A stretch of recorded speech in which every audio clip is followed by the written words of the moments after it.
une du coup, alors qu'est-ce qui fait l'essentiel de vous l'avez dit tout à l'heure, les attentats perpétrés contre l'hebdomadaire Charlie Hebdo en France a fait couler beaucoup d'encre, continue de faire couler beaucoup d'encre. Après la condamnation de ces attentats, c'est l'interdiction de vente des éditions de cet hebdomadaire français par Macky Sall, dont le Direct Info dit qu'il n'est pas Charlie.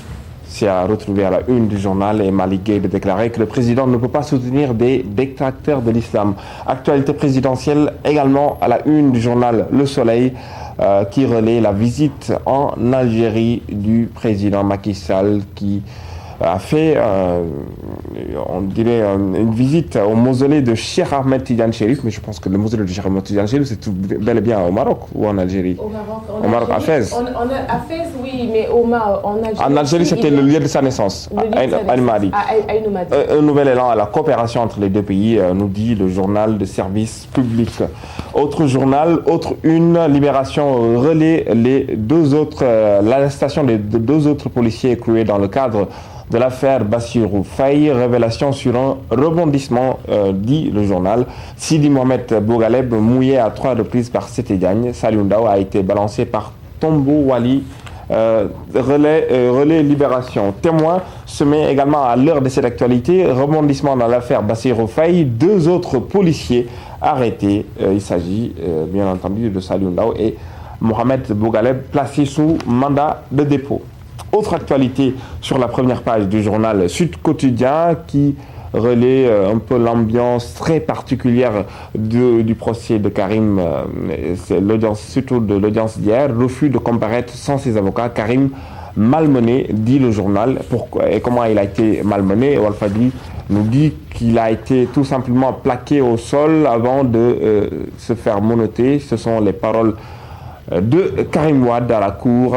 Accrochage entre Maître Sall et le juge, une atmosphère assez tendue, également relayée par Réumi.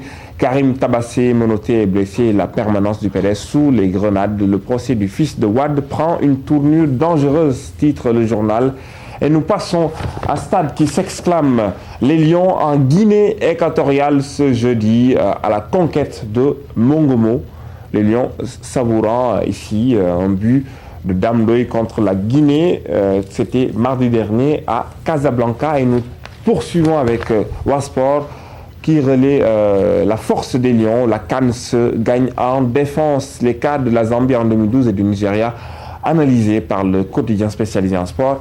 10 combinaisons possibles derrière pour Giresse, nous dit Wasport. Et nous terminons avec Sunulamb qui s'interroge qui va décrocher son 18e succès à propos de Modou Lô et Bombardier. 17 victoires chacun. En tout cas, c'est une affiche très alléchante. Une affiche très alléchante, comme tu viens de dire. En tout cas, eh bien, pour le moment, nous allons donner notre langue au chat. Mais je ne sais pas déjà si tu as quelques éléments d'appréciation, quelques éléments d'analyse pour ce combat. C'est vrai qu'on ne parle que de football actuellement.